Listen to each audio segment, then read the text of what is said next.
absinthium, Yeah, that's right. common wormwood. Yes. A perfect picture of epileptiform seizure is produced by this drug.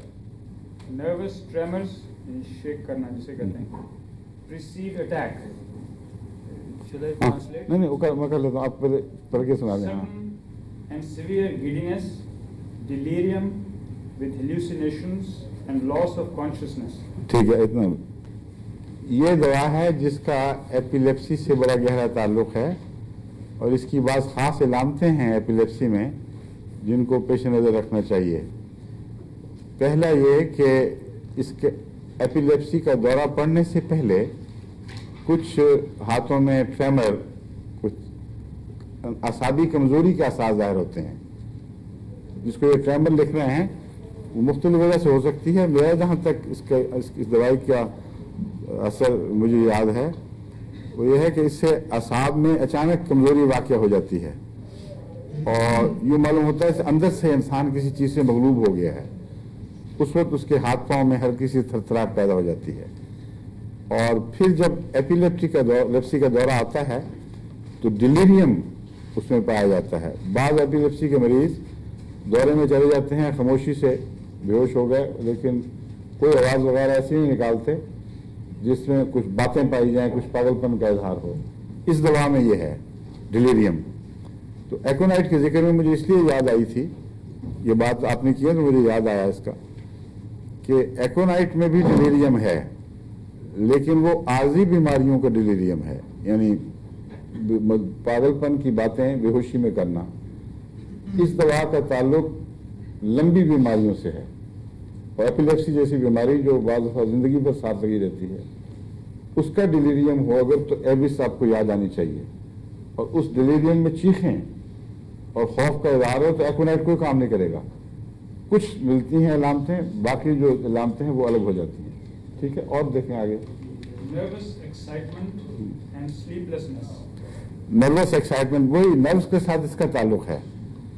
बाज़ मरीज़ हैं epilepsy के जिनका मालूम होता है पस मंज़र बीमारी का आसाब से ताल्लुक़ रखता है और उनमें ज़्यादातर ऐसी दवाएं काम आएंगी जिनकी बुनियाद आसाबी कमज़ोरी पर है. अब ये बाकी बातें भी देखें, नींद नहीं आती आसाबी कमज़ोरी की वजह से, इसलिए एक दवाई के मिजाज को समझना चाहिए. अब ये सारी इलामतें याद रखना बड़ा मुश्किल है होम्योपैथ के लिए, लेकिन मेरा जहन इसकी तरफ इसलिए गया है कि मैंने सबके मिजाज जहन में नक्श किए हुए हैं.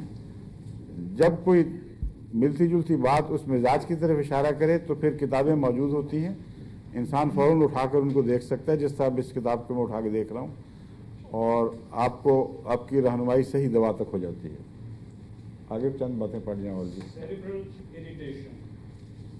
हाँ, जो हेलुसिनेशंस वगैरह हैं इनका ताल्लुक दिमाग की झिल्लियों के अंदर इन्फ्लेमेशन या ओवर एक्साइटमेंट से है.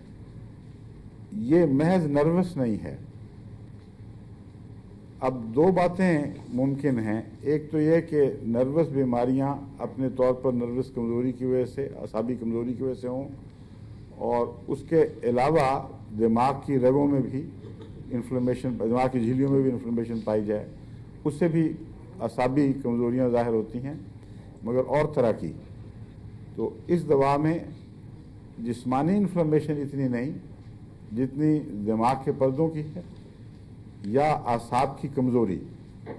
असाब की कमज़ोरी और नतीजे पैदा करती है, लेकिन दिमाग की झिल्लियों की एक्साइटमेंट असाब पर वायलेंस का असर दिखाती है.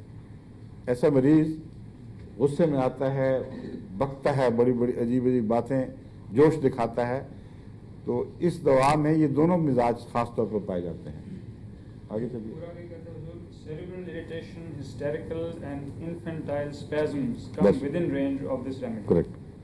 Poisoning by अब mushroom. स्पेज़म का जहाँ तक ताल्लुक है, इसमें लिखा है इसने इन्फेंटाइल स्पेज़म्स, बच्चों के जो क्या कहते हैं इसको, स्पेज़म को, तशन्नुज, असाब में तनाव होकर एकदम यूं जुड़ते हैं, मुट्ठी की तरह बंद होते हैं.